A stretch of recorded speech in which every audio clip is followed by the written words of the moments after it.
नमस्कार दर्शक बंधु प्रवास वाटी चैनल आपको स्वागत। आसंता 12 घंटे राज्यर अधारू अधिक जिले में वर्षा संभावना।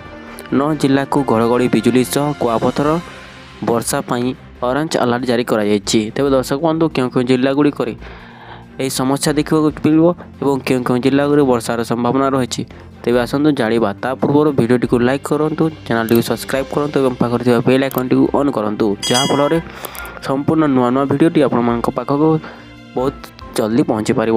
तो डेरी नक चलती जाना आज खबर कौन रही।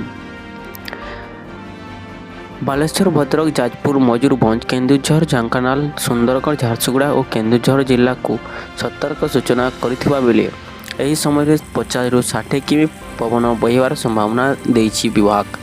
सेहीपरि 13 जिला को येलो अलर्ट जारी होइछि।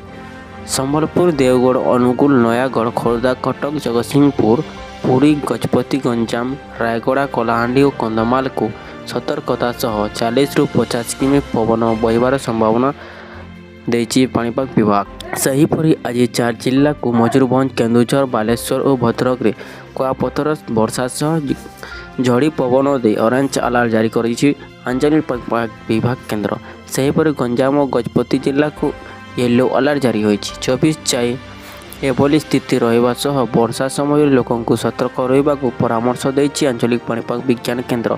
तेबे दर्शक बंधु आपणक जिले में वर्षार परिमाण एवं घड़घड़ीर परिमाण केमिति अछि आपण माने कमेंट माध्यम निश्चय जणांतु।